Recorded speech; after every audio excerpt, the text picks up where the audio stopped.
All right, there we go.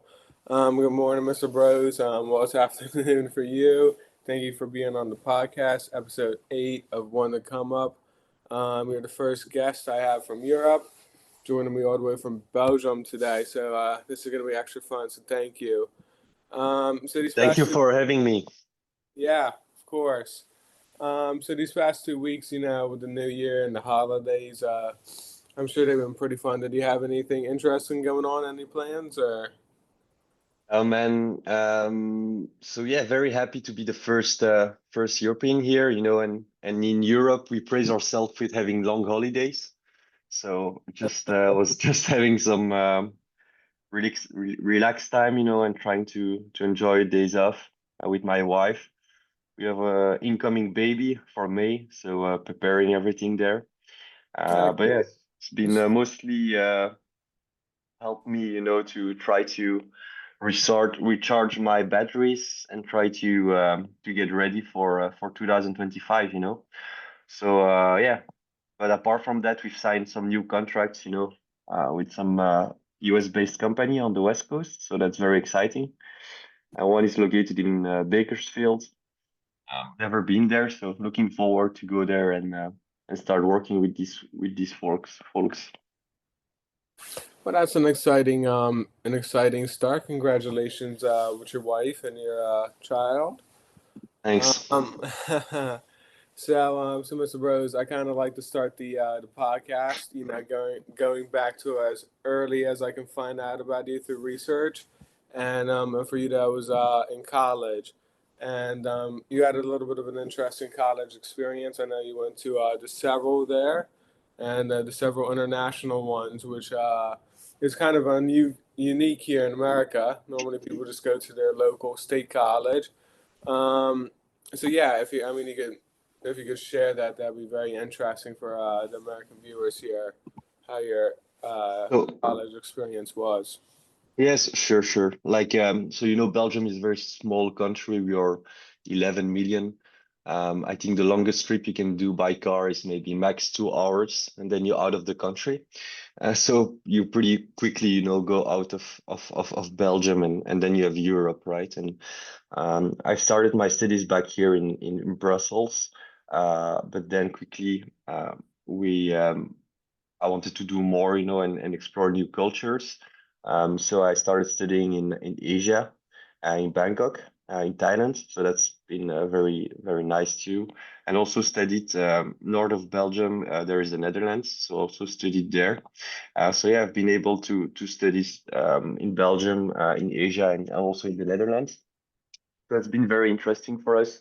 Back in Europe, you have a very flexible college system where you can go abroad very easily and start experimenting new culture, start experimenting new ways to learn things.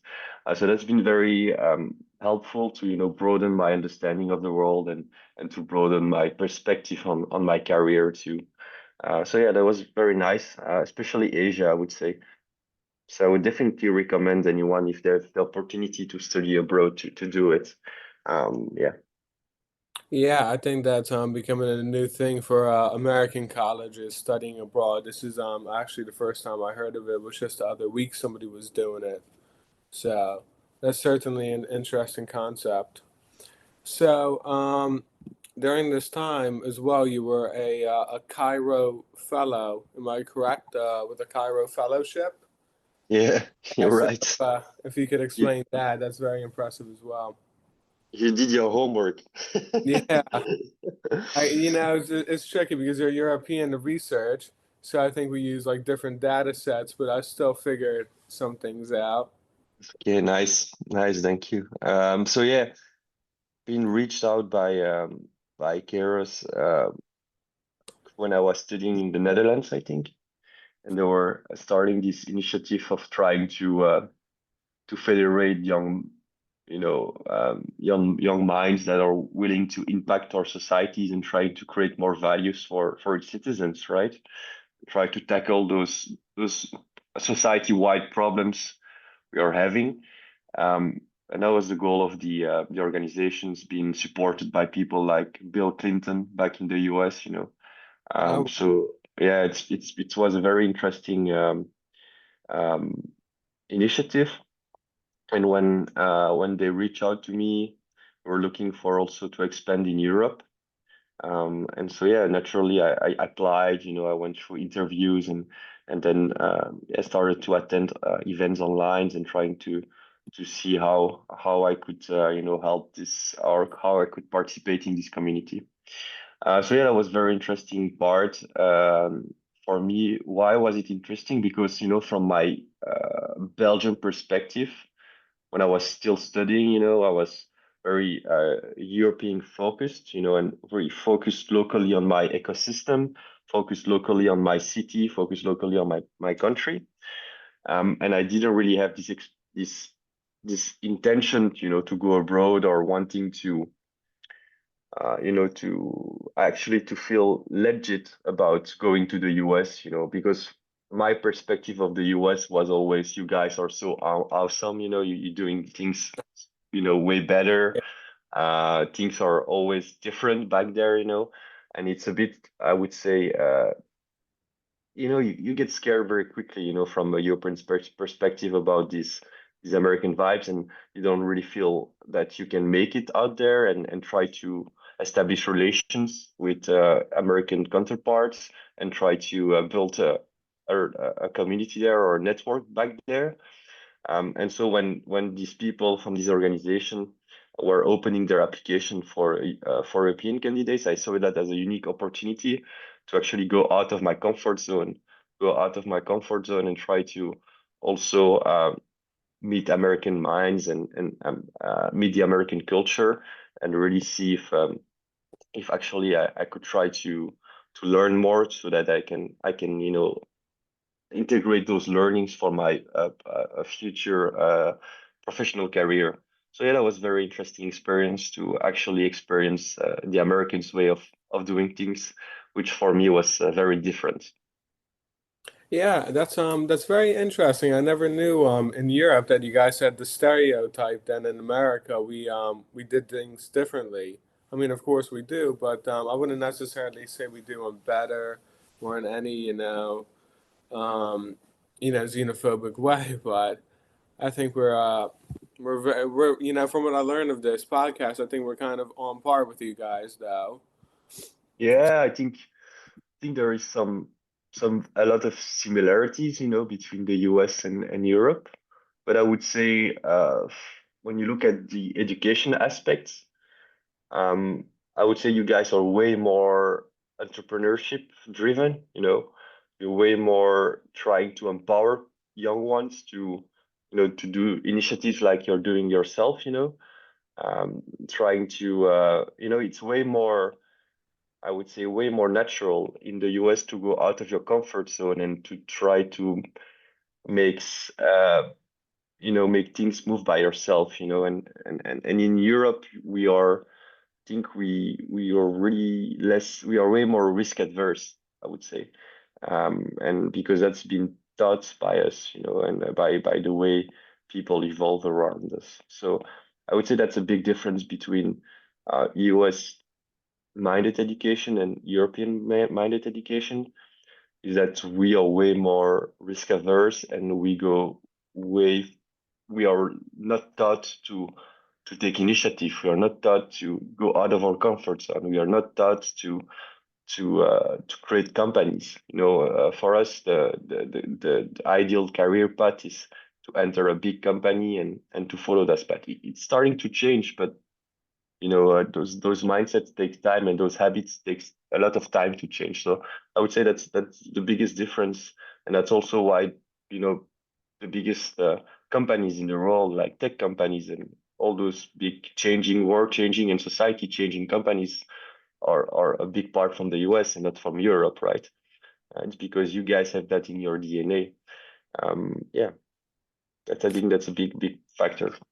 Yeah, but then that's interesting that you started your own company as well. That part's kind of interesting that you just said that. But previously, I mean, I looked at a ton about you. You had tried to at Wool Clap or Woo Clap, and to you start Entrepreneur Club. You tried to get your starts there as well. at those companies, but I guess you didn't enjoy that, or you Yeah, need. I was like studying, and at the same time I wanted to go, studying wasn't really studying at college wasn't my only. I felt like I wasn't doing enough, and I wanted to go again out of my comfort zone. Because basically I wanted to create things. I was basically hungry, hungry to create things, to create impact, and I think part of myself wanted to prove myself, to the world. I think that was, I don't think if it's the best driver, but that was one of my drivers was to prove myself to the world that I could create things and make things.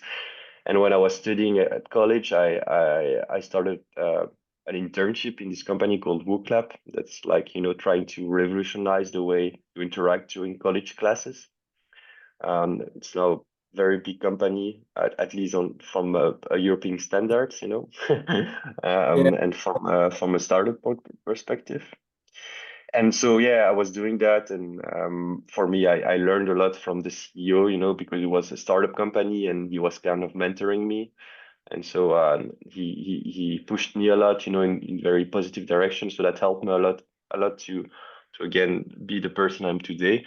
And next to that, I also started entrepreneurship club. Indeed, that was called You Start, yeah, and the idea was to try to organize events to uh, to foster entrepreneurship mindset among students. And the idea was to invite very it was very basic ideas, but to invite successful entrepreneurs and then make them speak among students and try to organize workshops about, okay, what's a business model Canva on all these different things. That was also a very nice experience.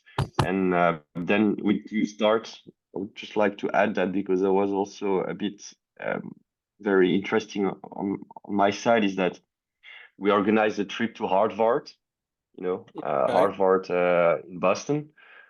We got some money to finance. We got some sponsoring to finance this trip, and we organized a trip there to try to meet with our, entrepreneurship club, which yeah, we did, and we attended a summit that was organized by these people, by this organization in Harvard that was also made by students. And from my perspective, I was like, since you're born, you're conditioned, or you're explained how Ivy League universities are amazing and how people that attend those universities are all very amazing and smart. So I was like, okay, I'm gonna go there and I'm gonna meet people that are so amazing that I will, it's not, it's gonna be another league, right? It's these people yeah, are going to be so smart, so talented. But actually, when I went there and after 2, 3 days, I just realized those people, those young people were like me, just trying to figure out their life and trying to be successful and having the same struggles as I do, maybe in a better environment for sure. Harvard is an amazing environment, but it also made me realize that I was also legit, I was a legit person to also succeed and try to build my own career, build my own company. So being able with this U-Start organization to have a trip to the US in Boston at Harvard, meeting fellow students from Harvard made me realize that even though you're not from Harvard or you're not from the best education or from a tiny little country in Europe where mm, you haven't been taught to go out of your comfort zone, you can still go out of your comfort zone and start creating your own company. And so that's been a very nice lesson in my life is that we are all legit. We just have to go for it. yeah. I think that's also a very common misconception here in America as well, that you need to get into an Ivy League to be legit. But that's exactly what you say. Everybody can, has that potential to be legit, and they just have to, enact on it to do it. So, Totally. yeah. So that's, I guess I'm still feeding into that misconception that I still want to get into Harvard as well. But No, but I think for definitely it will help. I mean, it's better to to have a Ivy League diploma, you know, than than a state university diploma or something like that. For sure, you know, if you have the opportunity, I would go for it, you know. I just think that it's not because you didn't attend those university that you're not able to still get it. But I think for sure it's a nice passport. Yeah, It's going to help you to raise funds. It's going to help you to get access to a big network. It's going to help. I think if I had, if you know, if I was speaking to myself, who was like 14 or 15 years old, like you, I would definitely try to convince this person, like try to apply for that scholarship, try to apply to go there, and I would definitely convince myself, and I think that's what I'm going to do for my kids too. You know, if they have the abilities to go there, I will support them to do that. You know, yeah, but it's not because you haven't attended that you're not legit. It's just I think going to help you a lot and in a lot of things in your life. So sure. definitely, I support you. Well, thank you. I do appreciate your help here. I do appreciate your support. So, I guess also this was, around your college time at the end of it that you started your company, Spentys. That was in 2016, 2017, around then as well, right? Yes, I was while I was still studying. Yeah.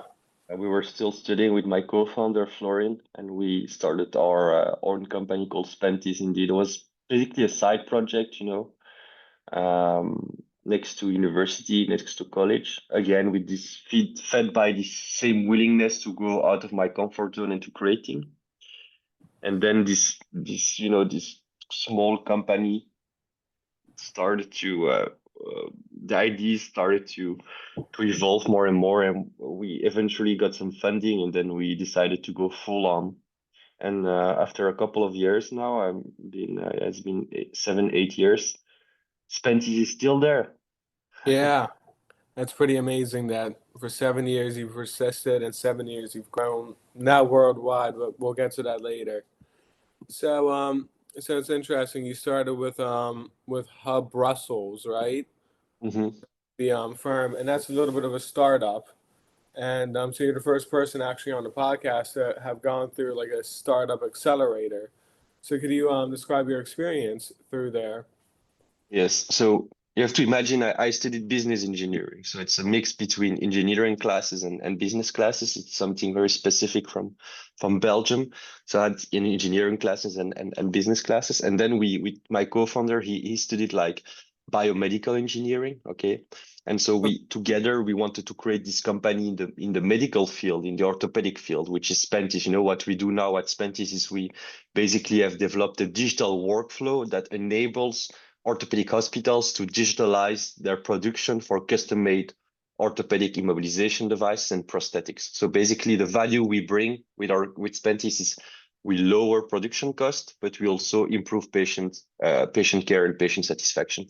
So when we started the company, when we started this project, we didn't have any medical expertise, you know, and we knew that when you put a medical device on the market or a medical software on the market, you know, there are some specific kind of regulations you have to comply with, like Yeah. the Food and Drug Administration in the US, the medical device regulation in Europe.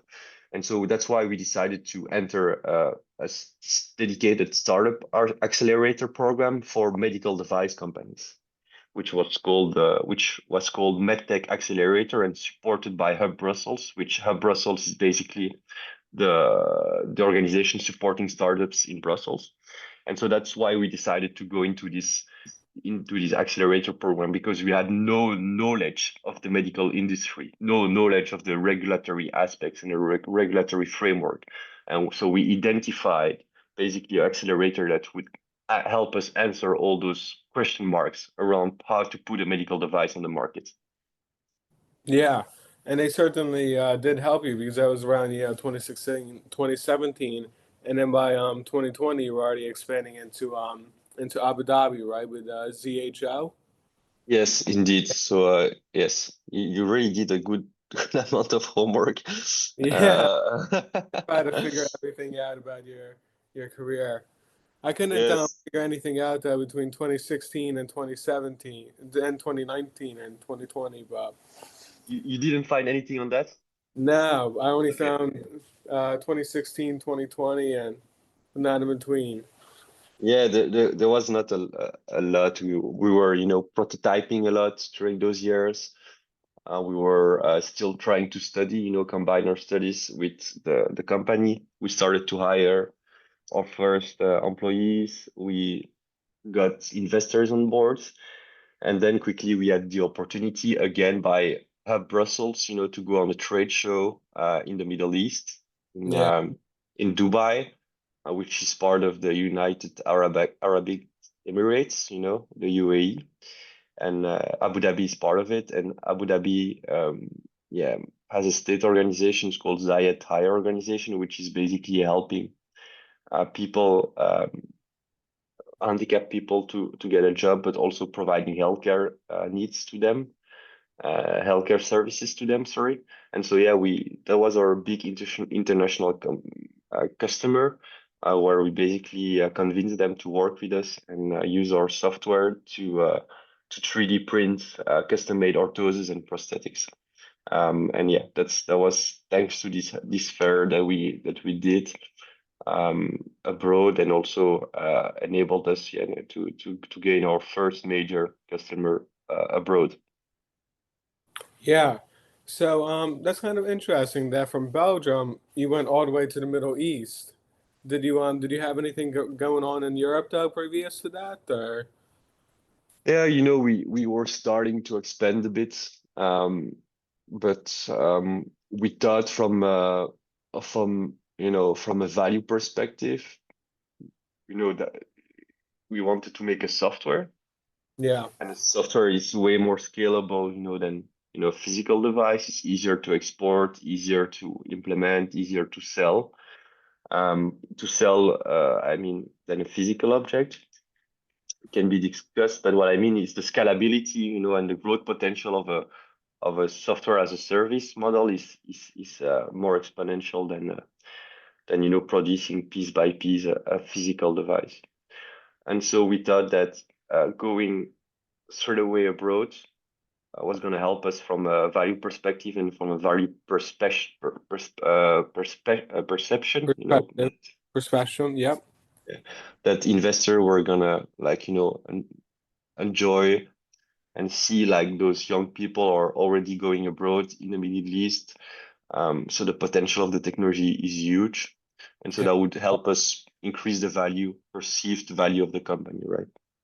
And that's also why we went also very quickly, 1 or 2 years after, uh, to the Mayo Clinic in the US, which is one of the most Yeah. renowned organization.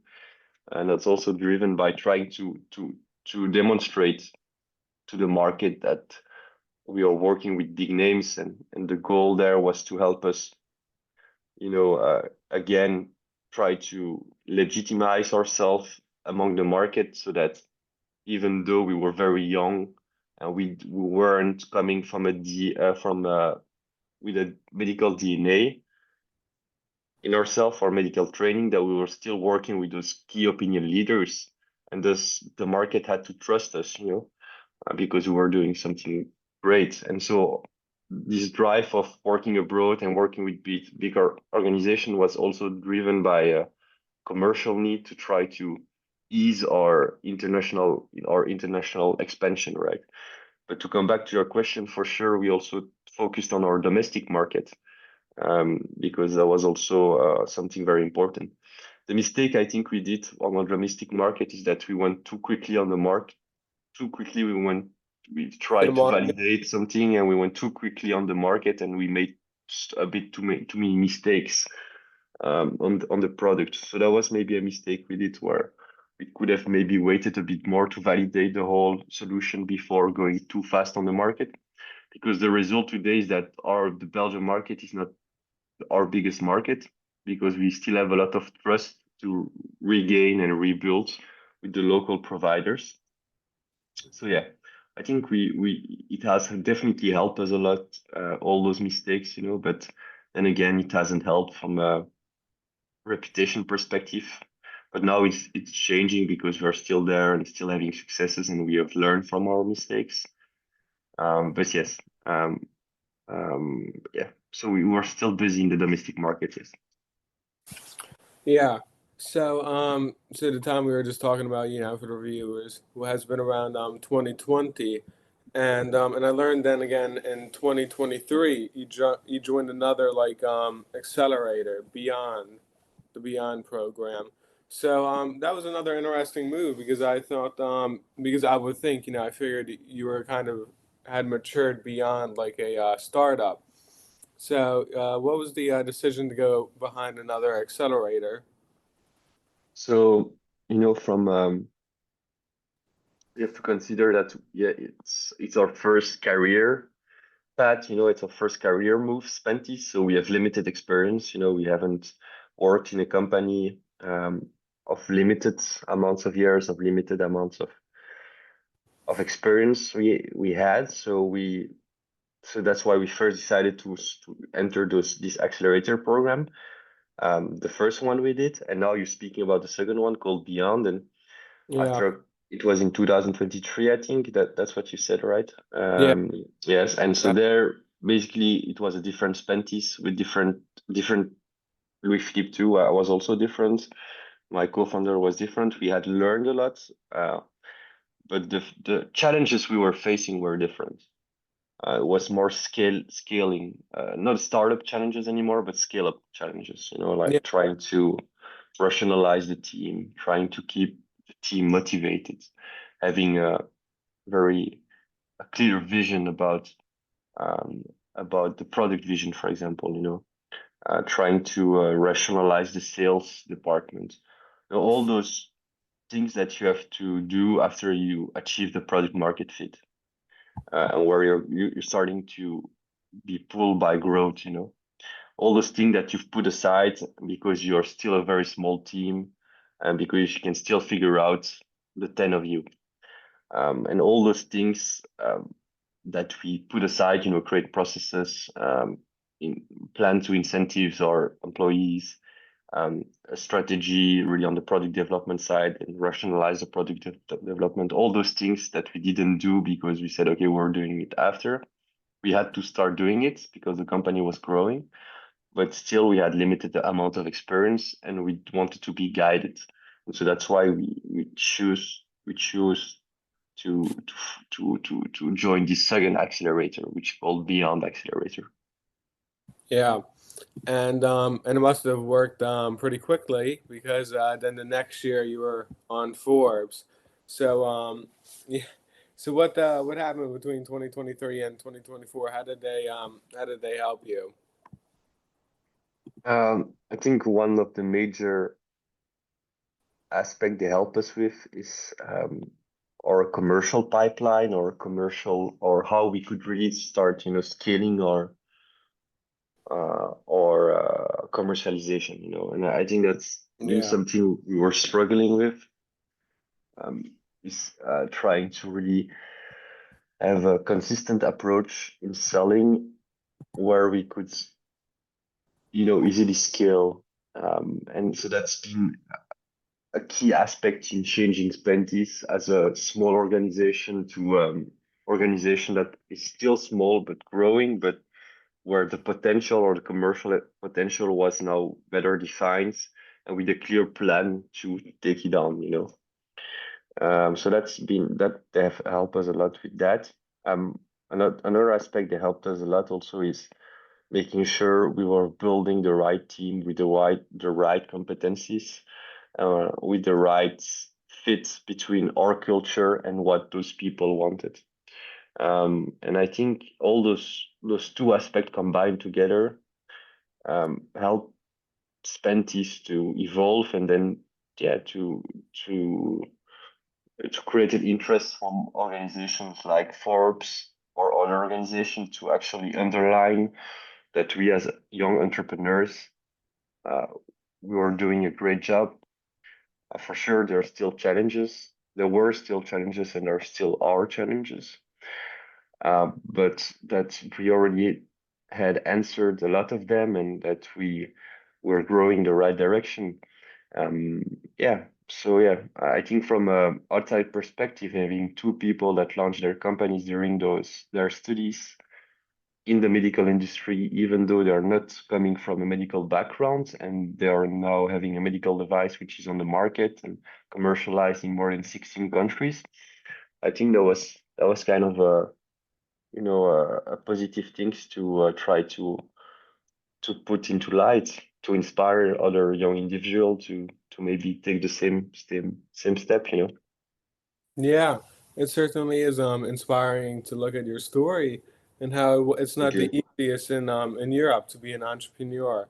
I hadn't realized that before because everybody talks of America how it's the land of opportunity here, and it's I didn't realize it was how drastic, how true that was when until I talked to you and I learned how the culture there is in Europe, and it's so not entrepreneur focused. No, not at all. And I think also another thing is linked to what I said in the beginning is from a public perspective, from a friends and a family perspective. Failing is not really accepted in Europe. Failing is not seen as when you fail, you are learning something. Failure is seen as you fail because you're bad. Yeah. And I think from an American perspective, uh, it's It's it's always bad. Sorry? it's accepted, Yeah, just like a part of growing. it is. It is. It is. And for example, I've also seen like American investors saying, "I would rather invest in a second time founder, Yeah. that has been made some mistakes than one a second time founder that just had some luck, you know." So yeah, I think that's an interesting perspective is also the fact that publicly you're way more failure is way more accepted and is seen as something part of the learning curve, the learning process, as you just said. No, it's that's interesting. Do you think Europe's gonna fall behind in the world economy because of that? Because in Yeah, America, it's you do? currently the case. It's currently the case. I think year after year we are seeing the space between the US and Europe increasing, you know. Um, but then again, we have other priorities. Maybe we for us, this growth is less of a priority. Maybe well-being is more. Maybe ecology is more.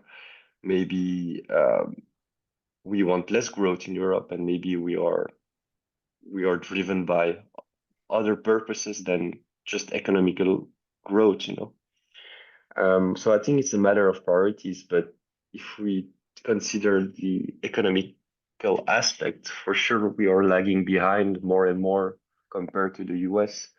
I think there is maybe in the top 100 tech companies in the world, there might be maybe less than 10 in Europe, you know, and more than 50 in the US. Well, And yeah, so I read that. I think it was in The Economist. But yeah, so I think, yeah, for sure, we are already lagging behind, and it will keep increasing because we don't have the same liberal economy as you guys have, and we don't have the same entrepreneurial mindset as you guys have. But maybe because we are more focused on trying to on other things than economical growth. So yeah, so that's at the end of the day, the question is growth really what we need, or is it not something else? And I think yeah, maybe Europeans are more less inclined to economical growth because it's less of their interest. I don't know. It's starting to be philosophical here. yeah, it sounds like there's a lot more adversity and struggle there. So, all right, I guess we're pretty much at the present day. How are you guys doing now? Because you had mentioned you're in several countries, 16 countries. You have done $20 million in funding. You have 10,000 patients you've helped. So how's everything for you today? I think today is doing we are doing great. We're especially seeing a lot of movement in the US. Um, we're also seeing that the market, they're seeing our digital tools or digital tools in general as a nice to have, but now it's starting to be a must have, They really see as the digital as something they have to implement to make sure they can grow and reduce their production costs. So that's very positive for us. We are starting to feel this kind of snowball effect. So that's very positive. I think the challenges now is from our perspective as founders is to keep ourselves motivated. It's been 7, 8 years now, so we've to Yeah. still be, as a when you're an entrepreneur, set-minded person, you want change. You want movement. You always look for new opportunities. So when it starts to be a bit always the daily routine, I would say maybe it's a bit exaggerated and a bit extreme what I'm saying now, but when it's a bit the daily routine, you're looking to try something new, and so yeah, we need to find myself and my co-founder now motivation to keep on going and keep on wanting to grow this company. And yeah, so that's I think the key challenge we have now is motivation. And yes, sales has always been a challenge, but as I said, the market's more and more inclined or getting our processes right. The value points are clearer now. The solution also is way more mature, so it's getting easier to sell, but it's still a challenge. It's still an ongoing battle. So yeah, those are the two challenges we are facing. But next to that, I'm very happy how we've done things, how we are helping patients, how we are growing and create a real impact with our company. Yeah. So I'd like to end the podcast. We've gone from the past, we've gone to the present. So how's how do you think the future looks? Maybe in a year from now, 5 years. What do you think you're going to be doing then? How's the future of Spentys? So I think Spentys at a certain moment will keep being there. In 5 years, I think will be we will have even more impact. We will even more create positive impact for patients and trying to help them gain mobility, try to help them improve patients' life, their global life satisfaction, and daily life satisfaction. I think we'll still keep doing that. Maybe develop other products in other verticals. Maybe we won't be only doing products for orthotics, but maybe also surgical products. I don't know. There is a lot of room and to trying to create mass customization of medical devices. I think there is a lot of different verticals we could focus on and create value. But I don't know if it'd still be with me as the CEO. Maybe it will be someone else. Yeah, I myself, I think I'm more entrepreneur to try to take an idea, create a product market fit, create a scale up, and then hand it over. So yeah, I still have a couple of challenges and a couple of things to do with Spentys, and then we'll see. And then we'll see. I don't know how much time it will take, but definitely a couple of years. But I don't see myself in 7 years, for example, still running Spentys. I would for sure be happy to do something else and create another company in another industry or something like that. But yeah, I want my life to have a certain purpose, and I think my purpose is to create things that can enable positive impact in our society. So that's very broad because yeah, I think it can be broad. So yeah, I want to create impact, and I think my skills are better used as going from an idea to something that starts to work. Yeah, that's interesting. But it sounds like you're in America. We have the term like a serial entrepreneur that you want to start more. I'm sure you've heard of that term. Sure. Um, well, Mr. Thank you, Mr. Broze. We've kind of reached the time limit for the podcast, but I try to keep them around 30, 40 minutes. But this has certainly been very interesting hearing from a European what it's like there, and certainly from your company, which is very interesting as well. So I thank you for that. Thank you, Danny. Wish you all the best, and hope you will be able to do great things in your life. Yeah, well, I hope so too. So it'll be interesting to follow you as well in your journey there. All right. Perfect. Well, thank you, viewers, for listening. Stop recording.